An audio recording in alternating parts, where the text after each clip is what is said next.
Sound check, Yolanda. I was on mute. Okay, Can you there hear you me? go. I can. I was trying to. Uh-uh. Uh-uh. I know you're not fixing your hair on camera. Yes, she is. Yes, she is. This I'm just saying. You are live. I hope you do know that. Anchors do it.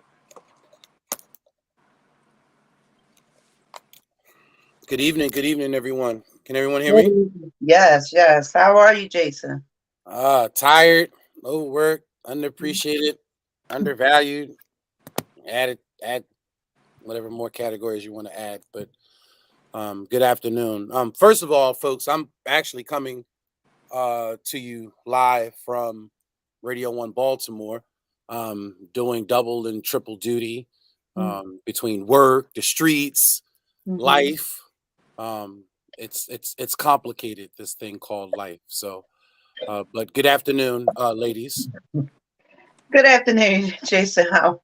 I'm sad to see you there because it's hard to keep up with you, Jason.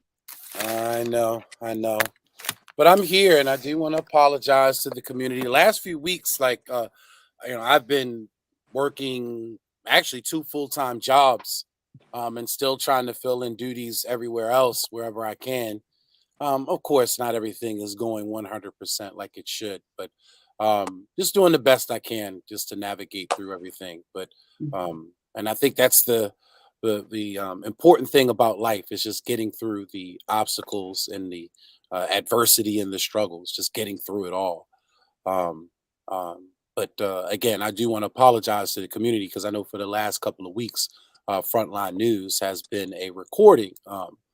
And so our dear sister Yolanda was definitely committed into making sure that we bring a conversation and a discussion this afternoon. So good afternoon, everybody.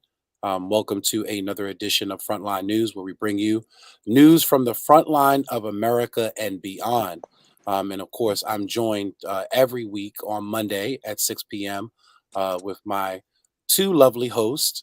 To my, I believe it's to my left for everybody, or might be to my right. I'm sorry. Is our certified life coach and CFO of People Empowered by the Struggle, 501c3 nonprofit organization that believes in operating in life hours and not business hours. Good afternoon, Donna Tebron Green. Hey, Jason. So, yeah, I know we've been away. We miss you guys, and we really apologize.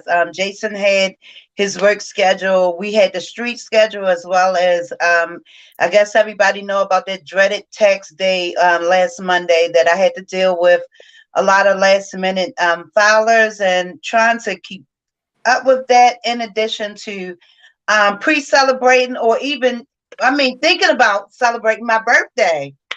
I got a 47 coming up. Mm. Y'all better be ready because this is about to be a headache for y'all. Mm-hmm. Mm. Mm-hmm.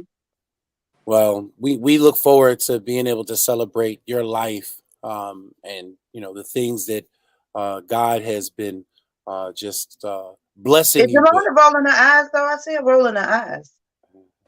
You live. You know we can see your face. Well, without further ado, all the way to the far right corner is our dear sister, who is the CEO and the founder of People Empowered by the Struggle, a 501c3 nonprofit organization.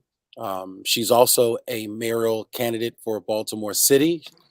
She does not call herself a politician. She will cut you from the rooter to the tutor She if you about to call cut her a up. politician. And you gonna be first. she Mm-hmm. she is a people's titian, and she's Mm-hmm. passionate about serving people. And without further ado, family, good afternoon to Miss Yolanda Pulley. Hi. I'm gonna ask God to help me get through this moment that I'm going through. Allow me to be angry, but sin not. That's what I'm gonna ask him to do. Yes. Hmm. Mm-hmm. Hurry up, go on. This should be interesting. Mm-hmm. So we really didn't have a pre-production meeting today, and I think that what I think that really needs to be presented to the community is the whole discussion of what's going on with the governor's race. I was blessed, and Yolanda Pulley was blessed yesterday to be a part of Donnie Glover's Maryland political roundtable, where we talked about the governor's race. And one of the things that was really brought up that I don't think that we are invested enough in is the Black agenda. We know that our dear sister, Speaker of the House, Adrienne Jones, was really kind of the initiator of that discussion. She published an article within the first months of her being in office as Speaker of the House, presenting a Black agenda from the State House, from an Annapolis perspective. And I was actually excited to read the article and find out that she had put, forward this initiative, because I know that something that's being presented or being brought forward from a legislator's perspective can have potential, because there could be something of substance written into law that could really move forward with a true Black agenda for Maryland, um, especially when we know the history of Annapolis. We talked about this yesterday. Michael Bush ruled for 16 years. And it was a dark day for folks of color in the state of Maryland. And even with having, close to 40 some odd members in Annapolis, the Maryland Black Caucus, um, I think 20 some odd members in the House, or 20 plus some odd members in the House, folks were still not getting things done under a Michael Bush being Speaker of the House. So this is a new day dawning, I feel, for folks of color in Maryland. And I believe that our Speaker of the House, Adrienne Jones, really presented something that, to me, we can build off of. And that is a Black agenda. So now we have the governor's race coming up, and every candidate is talking about a Black agenda. What do you ladies feel about this? I feel like you got to look at their history and see if they lived a life that included Black agenda versus trying to throw a bunch of stuff out that they know they done promised us for years and they're gonna lead us to that land again. I feel like we gotta weed through the BS because I'm sick of the BS. Yolanda? Well, I feel like, when are we going to be tired of politicians coming in and telling us what we really want to hear versus really what we want to do? Yeah. You're gonna leave that on there for a little while. Let that marinate. Let Let that marinate. let that Thank marinate. you, Khadija. Thank you. Thank you Anywho, so much for your comment and input. If looks could anywho, kill. um, politicians come in and they ask us what we want, and we, like fools, we tell them. They ask us, what do we want to see, and us, like fools, we tell them, because they write it in on their platform. And then Mhm. after they start running and they give us all this stuff, next thing you know, we don't see anything. So I don't care if someone's talking about a Black agenda. I don't care Mhm. what you have done. I want to know what you're going to do now. I But don't look at care that about, pattern. You yeah, but got to their look at that pattern. pattern now. You got If to. you look at their pattern, you don't see a pattern for Baltimore City, and that's nan candidate running. Exactly. So maybe we need to find somebody else. But I think we also have to realize, and I keep pointing this out, when you talk about the governor's race, it's more than just one county. It's more than just Montgomery County, PG County, and Baltimore City, which do happen to be the three largest counties with the largest Black population in the state. But it is more than just three counties. We have to consider the Eastern Shore. I talked about this yesterday. One of the main goals and objectives of redistricting in some cases of what the Democrats had presented was to really kind of break up some of this Republican stronghold districts, like District 1, those districts that bring people like Andy Harris and, Republican Andy Harris and, folks like that, that in many cases, they're battling for their counties. They're battling for, and I hate to say it, for their white supremacist ideology to preserve their white supremacy in the Eastern Shore and the Mountain Highs. Yeah, You but know, Jason, we don't want the house Negro in there either. Like, I'm sick of the house Negro, the one the one that's convincing. Like, I'm tired of it all. I like, what do you do? We literally have to find some other people to take these places because they're not representing us. They represent us when they get in there because, of course, they take the checklist of the things that they know we need and the things we told them we need, and they take that checklist and they run on it. But then once they in there, all they do is cater to corporation, big corporation. That's it. And we It's got to certain get rid of things that them. it's certain things that need to be changed in legislation, and that's the thing of one, accountability. Two, Absolutely. two, if you say that you're going to run on this platform, you should be held accountable for that platform. We should not. If we don't want you in for 4 years, we shouldn't have to keep you in for 4 years. So I'm thinking that we need a recall process. If you don't do what you're supposed to do, and we're not satisfied within the first 2 years, then we should be able to have a recall process. If we can find money for everything else, we can find money, and that also eliminate a lot of rhetoric running. It also eliminate a lot of BS running, and it also eliminate us being excluded from everything. And I'm not talking about just black people. I'm talking about poor people. It has nothing to do with color at this point because everybody knows how to cover up for color. But you can't keep the poor people um, from exclusion. So it's not a black agenda that we need to be speaking of. We need to be speaking on a poor people's agenda. I say we speak on a how about a inclusive agenda? Right. Well, they always say inclusive, but the only ones that's being excluded is poor people. The one that's being included is the middle class and the upper class. I know, but accountability with inclusivity because we're never included in anything. And if then hold them if accountable we're included, it's in some sort of quota or some sort of because you got to. affirmative action or Mm-hmm. some Yeah. sort of critical race. There is something in there, that is trying to include us in the Why overall should we process. why should we be Why should we be included? included? Why Right. should why should we have to be included in something that we should have been a part of in the first place? Correct. That's why I don't like that word inclusion. We should not be still fighting for and overcoming the same thing. I Those know, but that Yolanda, we gotta keep it simple though. We have to keep it simple. We have to let them know that although we know that y'all been claiming that we were included, we want to be included. Just that simple.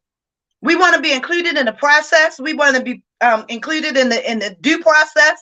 We want to be included in the judicial process, except when it's just against us.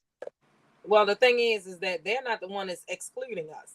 It's our own people that's excluding us. The ones that don't vote, the ones that don't go to meetings because they do have them, the ones that don't want to show up, the ones that don't want to speak out. But you can go run and put your name on a pair of tennis shoes. The new Jordans that come out, you got 2 million people standing in line waiting for a pair of tennis shoes across the United States. But you do not have these lines standing at fighting for the rights of poor people. And let's talk about the lack thereof of respect in our city government. I had I got a phone call earlier from a young lady that's these programs that's being ran. It's called the AIRS program. The AIRS program. Matter of fact, I went to one of their properties. That's why I came back in the house late, Donna. To be honest, I came back in the house late because I video chat you and I showed you one of their properties, and the first thing you said was what? Somebody lit it. I thought it was abandoned. It looked like It looks squatters. like a vacant building. It looked like squat. It looked like if anybody stay there, it can't be legal. That's what it looks like. That's what I've always discussed about affordable housing. There is no such thing as affordable housing. It's what people are willing to put up with the little bit of money that they but have. let's get down. No, let's get down to the nitty gritty of it. So this program is funded by the mayor's office of homelessness, and they sent them the money. Now the problem is that the resident that spoke out to me is about to be evicted because her landlord have not received any money from the from the AIRS program. The AIRS program have gotten paid 1,000,000 times over, and there's so many people that's in that program that's about to be evicted because they did not pay them. The one lady, The heirs program owes her landlord $14,000, and they're about to evict her, and they will not send out maintenance to her house because they talking about they haven't been paid. Somewhere along the line, I think that's illegal for them So to do Yolanda, that. what about the other one? Because that's not the first time that we was confronted with this same situation with the same people. Like, what is going on, and how do we stop this? Well, Like, they who's in actually, charge of that? I we just had a conversation with the mayor's office of family success, who called over to, because just like well, she said that this is not their first encounter with them. It's too many people calling her in reference to the heirs program. So she's trying to build a platform where, they have to stop the evictions. If they have to move people, people have to be moved. Um, and find out if the heirs program is actually double dipping. Because if you're getting paid, the double dipping part come in where they think that their own people from the program is buying houses in slum neighborhoods, and they're doing quick fixes, and then they're putting somebody else on the landlord, but they're collecting the money. And somewhere along the line, I know that should not be. If it's not illegal, it's definitely unethical, and the city should not be funding any program like that. It's probably their friends. It doesn't matter at this point who it is. The point is that nobody's getting paid. Well, see, No, this is the thing. it matters because you're not going to hold your friends and people you know accountable. No, It's, no, no. it's Listen. Yeah, but listen to this. The ones that's outside of the program, if they're not the ones that own the house, they're not the ones that's getting paid. But are the ones that's owning these houses, are they actually getting paid from the program? Like, see, something just sounds a little bit fishy to me. And this is not. mm-hmm. And then when they asked for, the paperwork to show, the lady said, I went to the property. It was nobody there. She said, I called and all my calls went unanswered.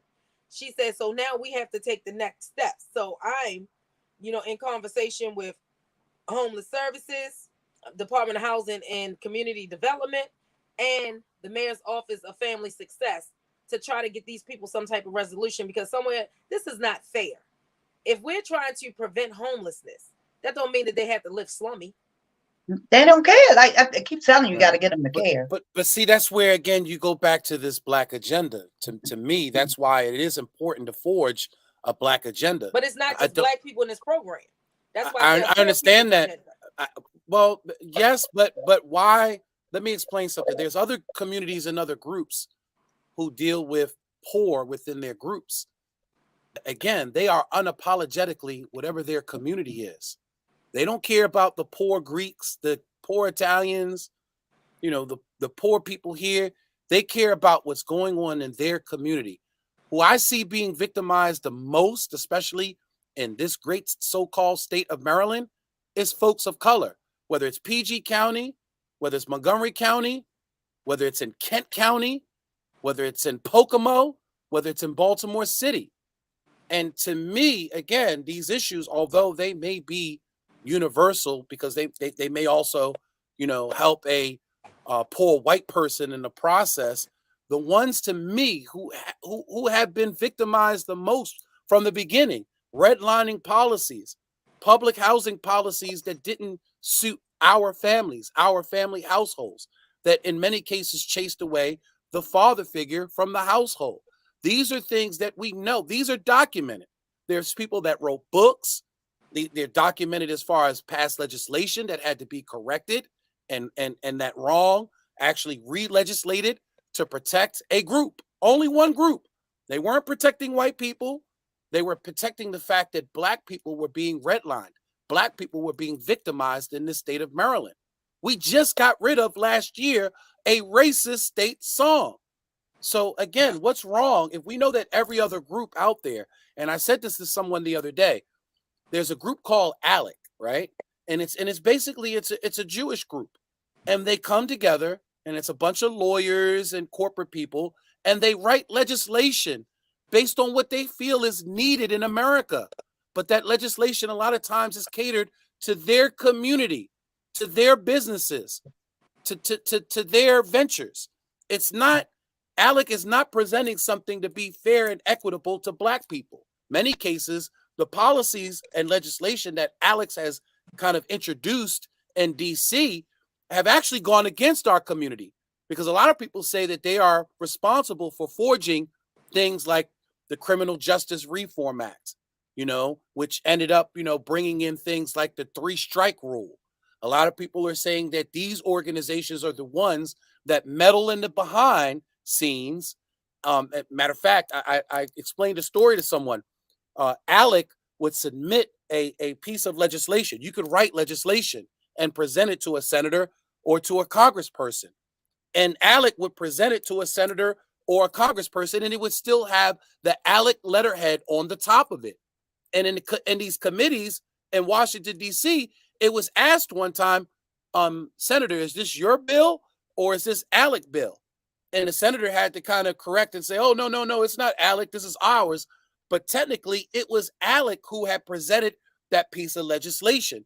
What I'm saying is, when in Rome, we should do like the Romans.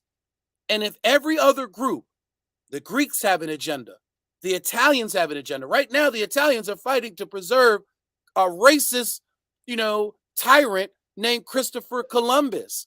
So you have every group out there that is willing to protect their interest, even if it's dead wrong sometimes, and goes against every other community. What is wrong with us presenting a Black agenda and sticking to it and fighting for it? Because you got a lot of people that's stuck in that syndrome. What's that syndrome we was just talking about? Stockholm syndrome. You got a lot of people stuck in that syndrome and stuck in the slave state, and you can't convince them of anything different, or no one's been able to convince them of anything different yet. So once we bring it back, and I told you, it's not about the truth anymore. It's all about who's more convincing. And unfortunately, you got the slave masters, because I always go back to slave state because that's all I see around me. So you got the slave masters and the house Negroes, and you got the slave masters, like, you literally don't have to lynch them no more. And like you literally can have the information right in front of you.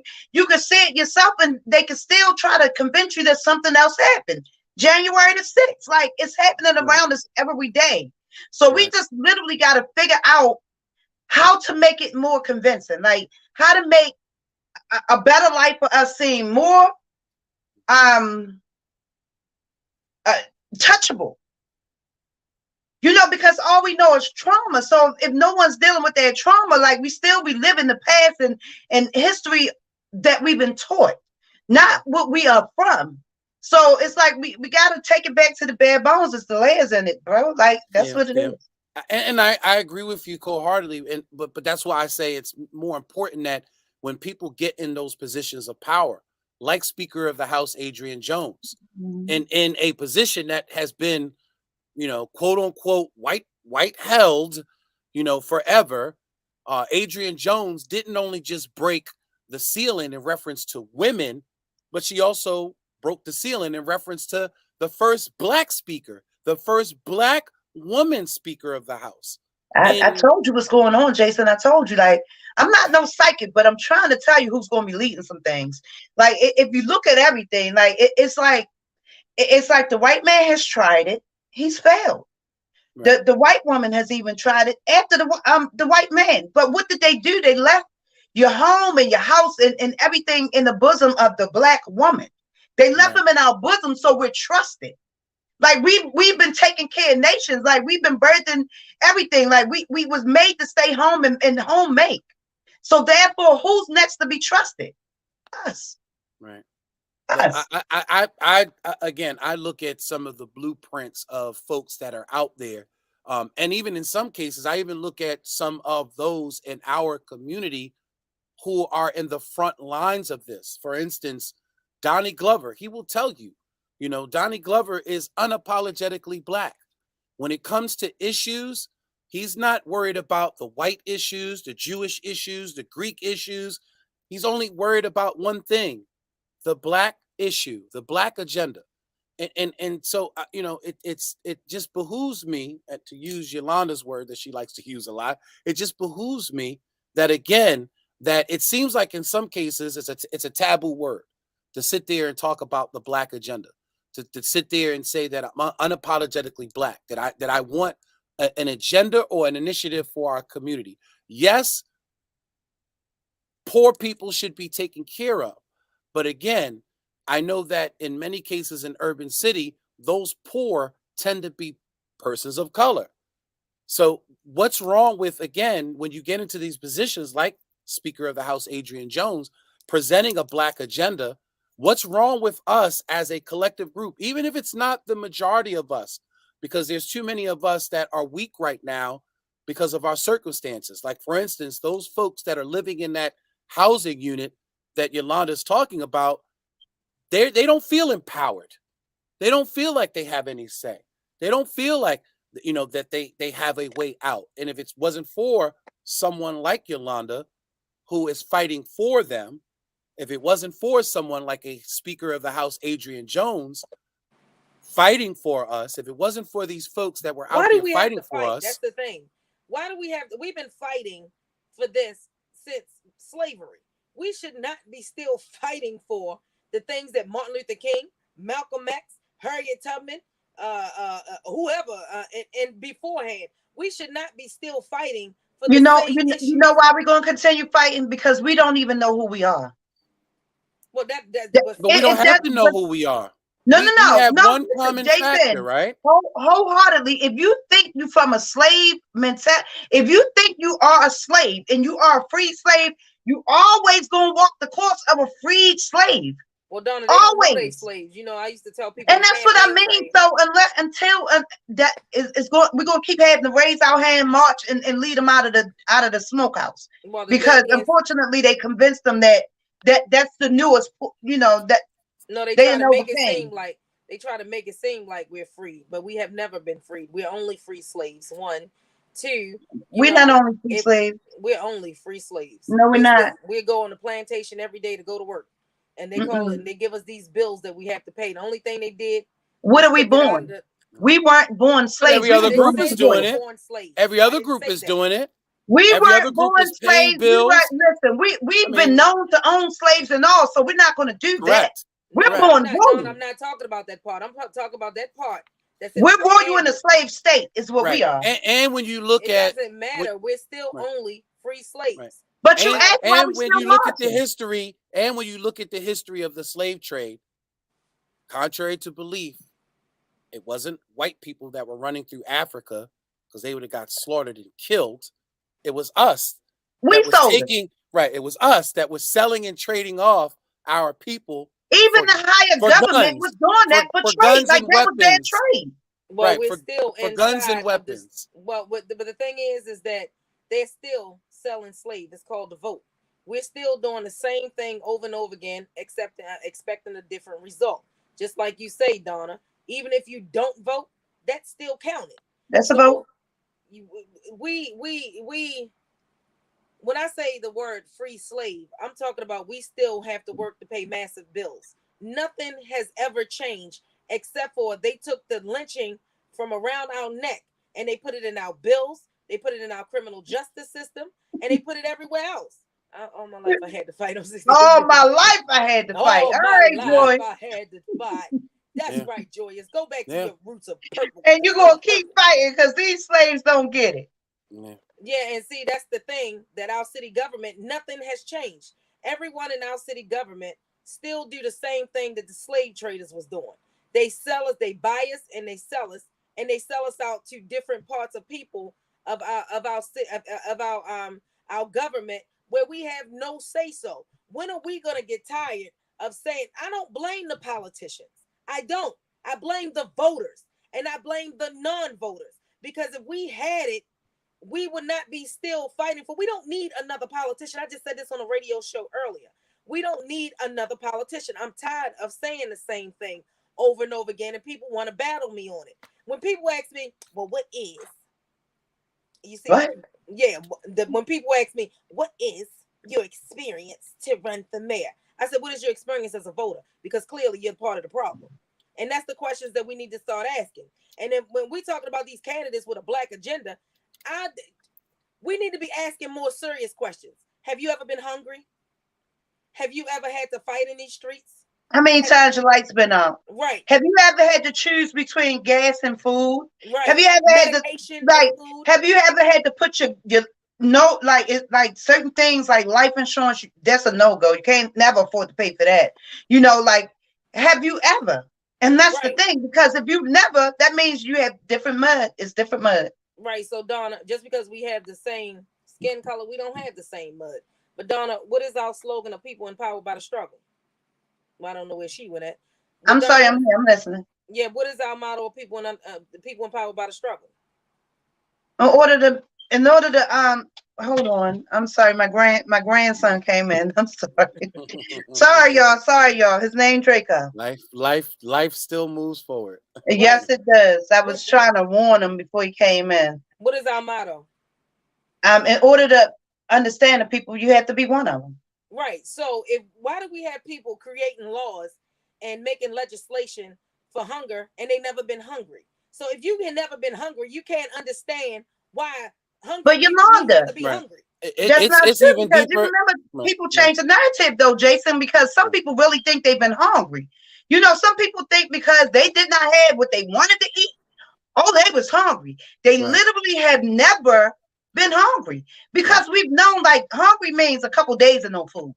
I mean, not because you don't because you're too lazy to cook, not because you're too you just don't have nothing because you want processed food like some chicken nuggets or something. I Mm, mean, nothing in the house. chicken Period. nuggets. Mm, That's hungry. I'm That's hungry. hungry. I'm I don't hungry. know. You poor when you have a teeth and grit sandwich. You No, we're just gonna take it grit beyond your that. grit your Donna, teeth and bear it. what was one of our favorite meals when we was little? When we were hungry? Oh, wait a minute. You talking about a mayonnaise and mustard sandwich? Mayonnaise and mustard sandwich. Mm, That's freaking hungry. mm, When we talking about Jason, when we wanted something sweet, we used to put we the ones that created cinnamon toast crunch because we used to toast the bread, put some butter on it, bunch of butter, a bunch bunch of of butter, sugar, cinnamon. some and that was cinnamon toast crunch. And they mm. took Boom. our pain and they made $1 billion plus off of our pain. Delicacy, Yolanda, right? Delicacy. But you're right though about the disconnect. Let me share some information with the community. Everyone knows the SNAP program. All right, the food stamp program. All right, the food stamp program is legislated by white farmers. It's overseen by the Department of Agriculture. Um, the ones who sit on the committee and decide the budget for the SNAP program are white farmers. He actually I believe it's a Republican representative who is chair of the the chair of the Agricultural Committee, which oversees farm subsidies for white farms mostly, because black farms have been shown to be discriminated against these same farm subsidies. Not only that, have they been discriminated against the farm subsidies, these are the same farmers who are in legislation who are deciding how much money goes into your family's pocket in Why do a reference to farmer food get to stamps. decide? Yeah, but why do a farmer? A white wealthy farmer. Let's Why say does it a what it farmer? is. Why does a farmer get to decide how many people eat? When we're talking about farm, we're talking about fruits and vegetables, and I'm talking about when we give out food.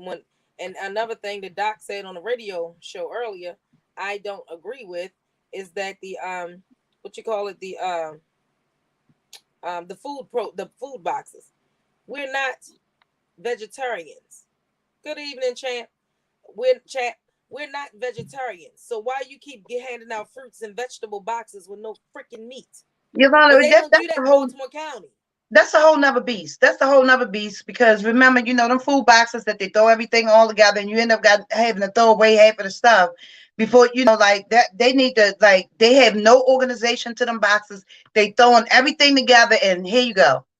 That's But they what you only deserve. do it. They only do it in urban cities in our black and brown communities, our poor communities. Because the boxes that I seen that up there off of Liberty Road, Pikesville, Ricestown Road, give Pikesville, out. Carroll Rice County. Sound Road. Ooh, Carroll oh, Carroll County County. too. Ooh. However, listen, I they saw a all got box that with same. ground beef in it.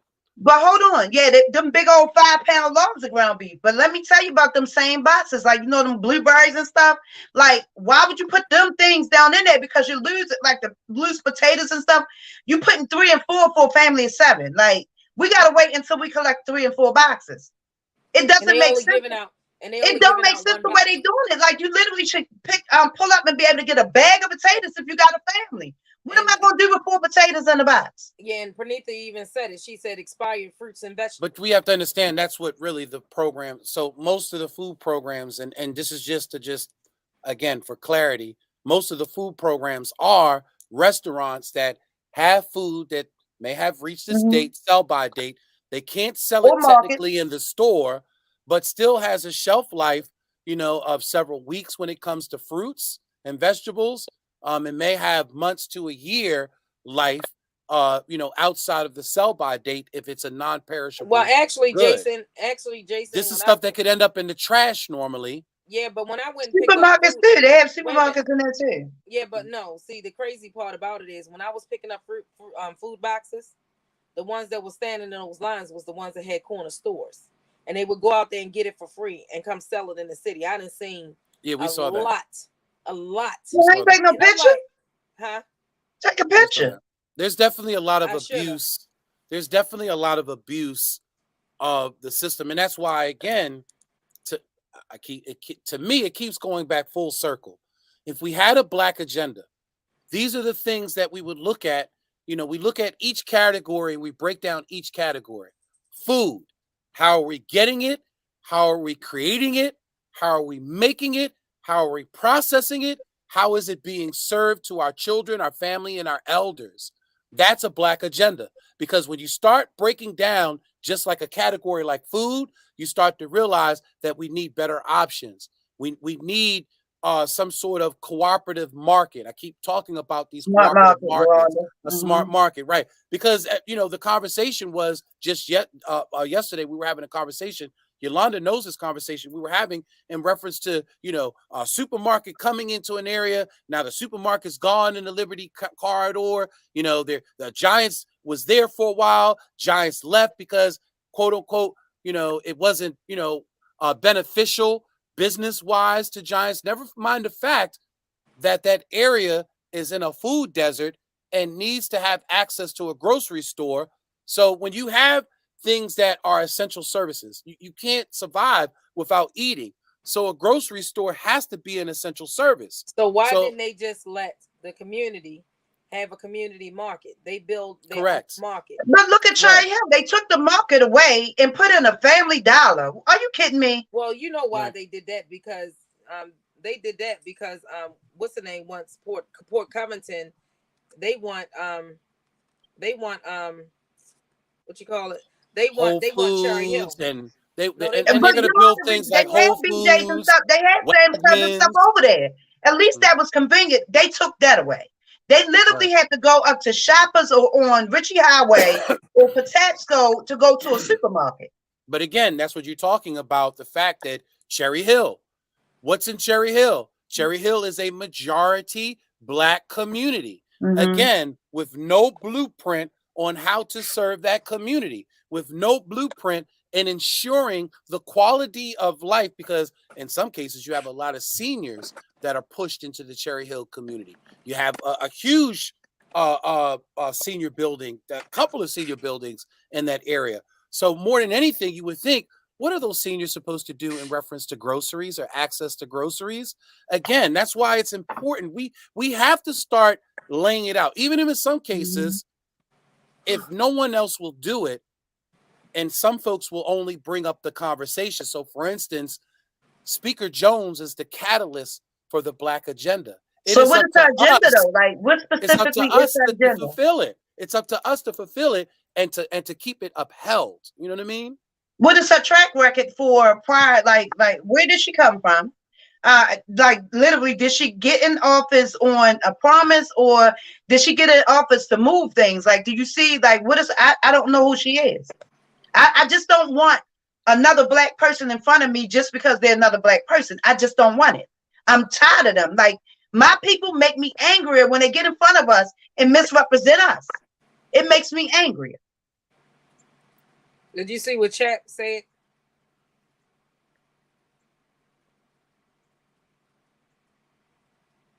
So Chef said said what they don't understand is that they're selling food companies. I'm sorry, food. Is it compromising the I think organizations compromise that I think bring? it's supposed Okay, yeah. So compromises. the we'll organizations, the we'll organizations accept the from typo. bringing the food. He typing we fast. we And over then analytical. Panethia gives us this huge Oh, wait, statement. what is going on? Uh, Wait a minute, Benita. wait a minute. Is somebody gonna read it?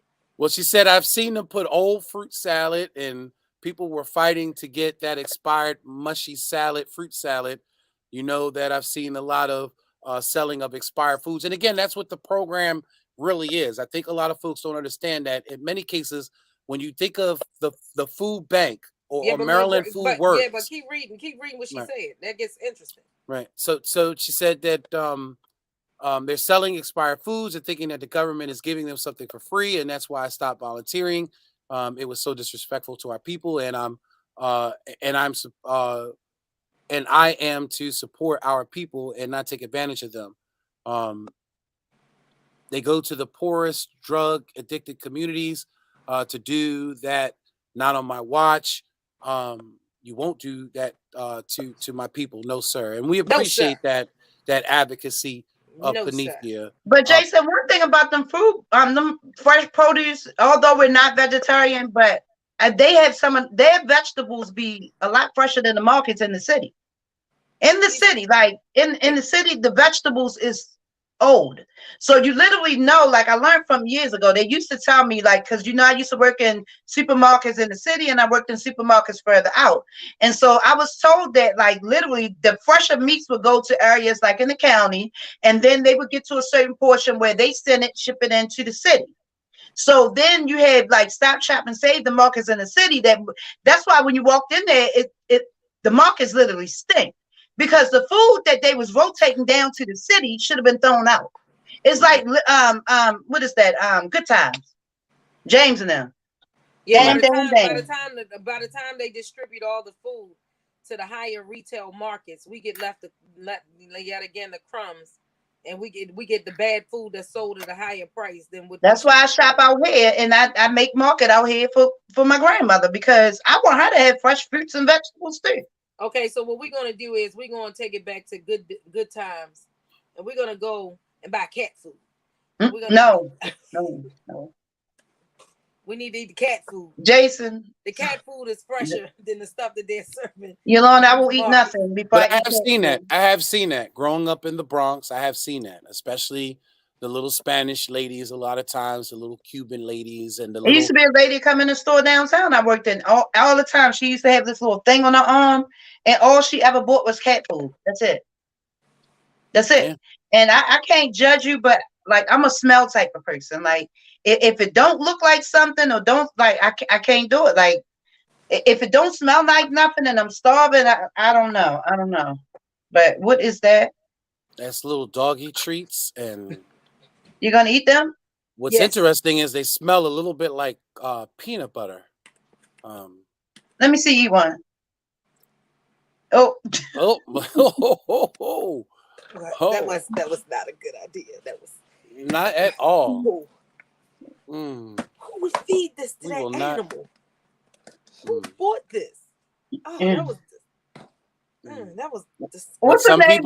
some people What's have the, made those sacrifices like that. You know what I mean? They had to choose whether or not, especially when you're a oh, senior. And I used to see it a lot growing up in the it's Bronx. When you're a senior, New York City, the cost of living is, ridiculous? astronomical. Mhm. And if you're poor and old on a senior citizen check, your senior citizen check may only be paying for that rent. That doesn't take care of medicine and feeding yourself. And I would watch as these, a lot of times, again, especially in some of the more Hispanic communities, as these older Hispanic ladies would come in, and they didn't have a cat. That's why we Didn't well gotta they didn't watch have a our cat. community. We have to watch them because it's literally just a question. Like it's sometimes just checking on somebody because, like, just like when we would get the request and we didn't have, like, we don't have any funding. We literally had to sometimes go in our refrigerator and freezer just to feed the community. But I don't mind because I've been hungry. Like I know what it feels like. So if somebody else child is out there, like let's protect them. If there's a senior out there, like some of these people aren't working, like they can't work, their bodies, like we gotta protect. If nobody else protect them, we will. Or Right. I will. I don't care. Well, Right. Panethia says she don't eat tuna fish because it smells like cat food. I love tuna fish. I love tuna fish, but then you gonna stay above the tuna fish. I love tuna, and that's a fish. It's not a cat food. Cats don't And, even and eat tuna. and now you done messed up Yolanda's appetite for tuna. Look, we have about maybe less than 12 minutes here. Again, family, if you'd like to join us, I shared the StreamYard. We love the comments, don't get me wrong, but we'd also like to have a conversation with you. And the This is a platform. two-way conversation, and don't be Come and afraid. talk You to don't have to. us. We really like to know your name. We want to know your pain and your struggles. We want to. Wait, We what are you looking for? because I What are you reading, Yolanda? You I'm can't. not reading anything. I see an arm at my door. Oh. I was waiting to see who was at the other end of that arm. I Right. didn't even see that. That's sad. That's sad. But I just want to give a quick reminder. My birthday is Friday, April the 29th. And I will be accepting all gifts, Cash App. Put it at the bottom of the screen, Jason. Mm-hmm. What's that Cash App? $$ on the Tebron Green. I am taking all Cash Apps for my birthday. Bless a sister to bless a sister and brother. Mm-hmm. They say don't be too proud to brag. Yeah. Mm-hmm. I don't consider it begging. I just feel like it's paying homage to people who out here actually doing the work, and we don't ask for nothing in return. Because we're not taught to ask. Remember, we're taught to be strong black women. Strong black women don't need nothing. What do you mean? I need a I don't need. How are you doing? I'm okay. I'm fine. I'm not like when I'm not okay and I'm not fine. But we literally taught to like think, be constantly give, and then feel bad if we gotta ask somebody for something. Like, what is that about? I ain't turning down nothing else but my collar. So send it on. No. Yolanda, she done disappeared. But no, I'm we got. right here. No, she's here. She's still talking. Albacore. DJ talking about. Oh my goodness. Mm-hmm. Yes, birthday is Friday. Yes. Uh-huh. Oh, wait a minute. Hold on. Wait a minute. Panita. Hey, Jason, you gotta take that down from Panita because Panita she's slick and sly. You gotta watch Panita. She been trying to get my Cash App for a minute now. Thanks, Panita. I'm gonna have to send your money back. I ain't playing with you. Jesus. That's Panethia for you. Mm-hmm. So yeah, I just wanted to I just wanted to throw that out there. It's Yeah. up there, Dawn. Yeah, that's it. Happy birthday to me, Friday. Keep that up there. She said she Look, already screenshot it. So again, going back to the issues that we're having in our community. Again, I know that Dr. King legacy was the poor people's campaign, and I get it. There is a caste system definitely in this country. There is the haves and the have-nots. But I know that, again, I'm not living next to white people. I know I'm not. I'm not. What does that mean? Well, in other words, my community is representative of me and of my people. And because of that, why should I not be unapologetically the issues pertaining to our community? Because when I am unapologetically black out here. That's why they don't like me. So when we speak our truth, we tend to hurt someone's feelings. No, we angry. Yeah, we're angry and we aggressive. Everybody get to speak their truth except for black people.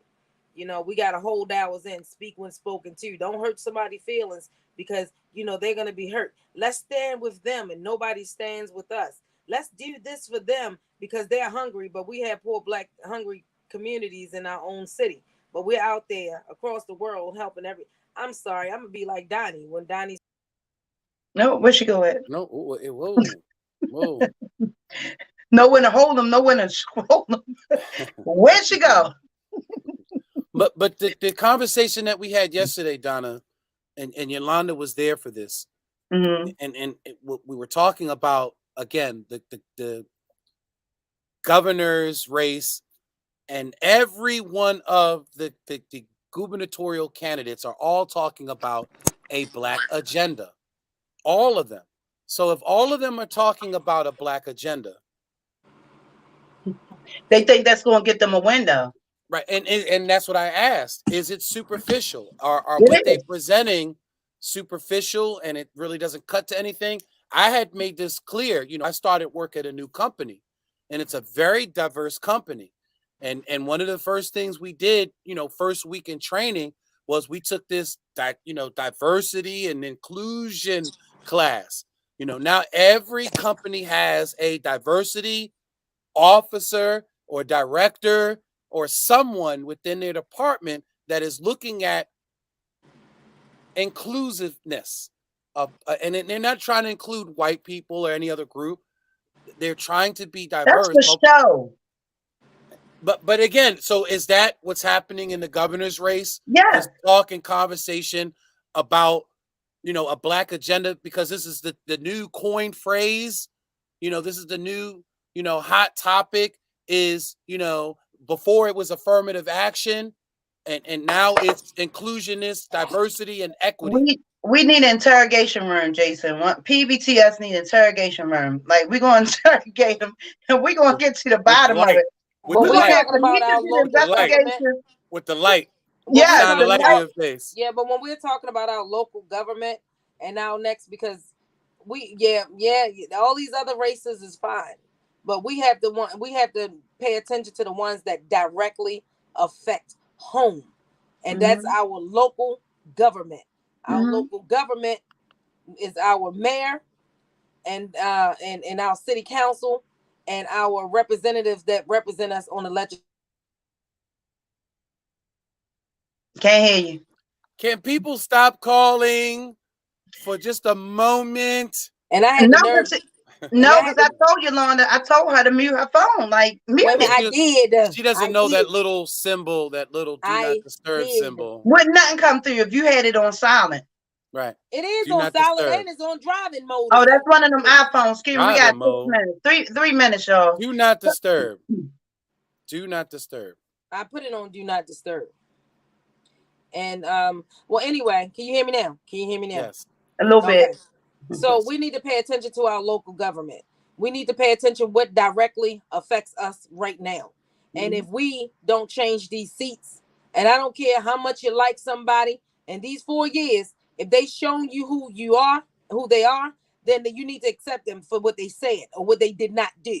We need to see this. We do not need voters' amnesia when it's time to come up to them polls. Mm-hmm. Yeah. We know that we're being ignored. We know that we're not being helped. We know, and why should we keep taking our taxpayers' money and all this stuff is being funded? All this stuff that's being funded, and Hey, Moo. Today is the day of the grandbabies. Yes, it is. Today Granddogs is and the day all. of our grandbabies. and So all this stuff is being funded on our taxpayers' money. But organizations like us, we don't get any funded when it's our taxpayers' money from us, our grandparents, our parents, and everybody else. We love you, Donnie. Love you, Donnie. All right, but y'all want to give y'all last minutes? yeah, but let's present that as the last minute again. Mm-hmm. Let's take this challenge. I'd like to Mm-hmm. see the community come together and take this challenge. Mm-hmm. Me Let's too. work on a work group in reference to a black agenda. And here's the thing: I respect people like, for instance, like Chap Loveless, for example. So this is not, when we're building a blueprint. You don't choose necessarily. You don't discriminate as to who the builders are when they come together to build the final framework. You know what I Nope. mean? You So interview them all. right. So I don't have a problem with other communities and other organizations coming together as long as we're working on the master plan, which is the black agenda. I think that Mm-hmm. it's important that we have these work groups, these work sessions, that we come together collectively and we start brainstorming and actually putting together, because I don't want a Peter Franchel to present a black agenda. He's not black enough for me. I don't want someone like there was a guy, I forget his name, and somebody will throw it out there. There's a gubernatorial candidate who actually said that he would be the first black person as governor because he came from South Africa and took care of South African people when he was in a racist apartheid country like South Africa. I forget his name, but Senator Robinson called him out on it. He actually doubled down on it when Senator Robinson asked him after an event, did you just say that you'll be the first black governor?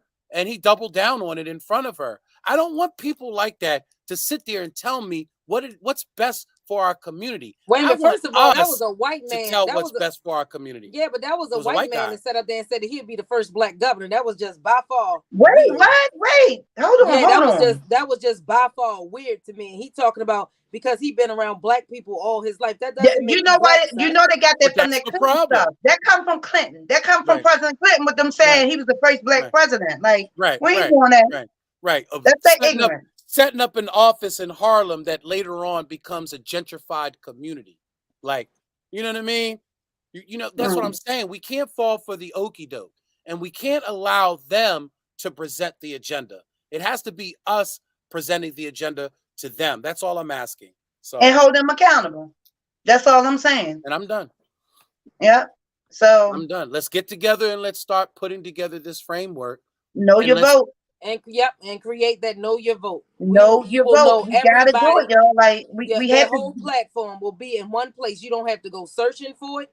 We're gonna create it where you can go to one page and read up on every candidate, and you make your decision instead of watching the news or what they consider your top candidate. Yeah. Because of a war chest.